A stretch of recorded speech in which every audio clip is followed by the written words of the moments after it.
You know, three-dimensional coaching, people ask all the time about, the title. Three-dimensional coaching is a framework. A lot of people want to try to make it like an app or a Bible study. It's just a framework of looking at where coaches are and maybe what they're missing in their coaching. So when you think about all three dimensions, you think about coaching the game itself, you think about the relationships that we deal with today, and that's what's changed drastically, obviously, if we have a different kid that we're coaching today. And then this third dimension is your journey.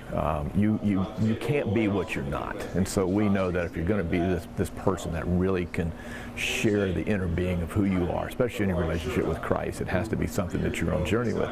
So we framed it out of my own woundedness. This wasn't put together for anything else other than the fact that I couldn't figure out why I couldn't find peace in the profession.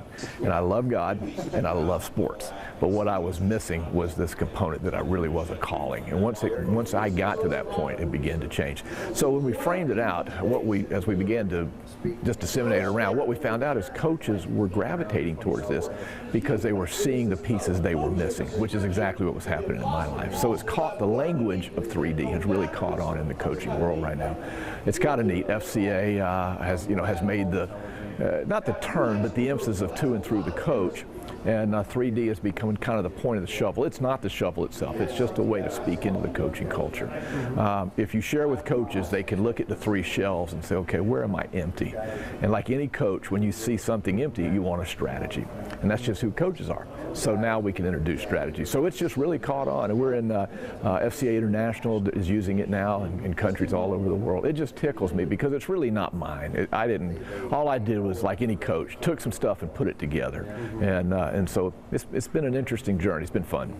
Was this necessary 35 years ago? That's a great question. No, the answer is no. We used to say that you just coached in the first dimension. You didn't worry. When you think about the entitled kid, the over-involved parent, the non-involved parent, the second generation of entitlement, it wasn't around.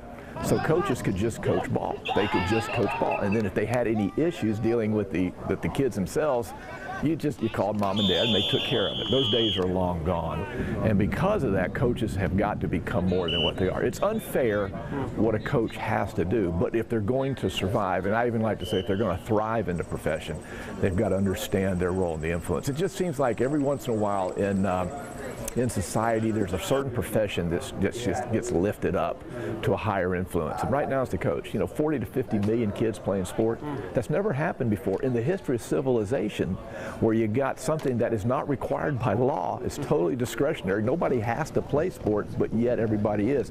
There's a statistic that came out that says between the ages of 11 and 14, 9 out of every 10 kids in America are now on a sports team. And you don't have to play sport. And the only person that controls what sport actually teaches. We used to say sport teaches all these things. It doesn't really teach anything. It's a great platform to teach some of the attributes that we used to hold so dear, especially in our country when we think about commitment to cause and the sum of the parts are greater than the individual. All those wonderful things that maybe we're sometimes missing in society. Sports can provide that if it's coached well.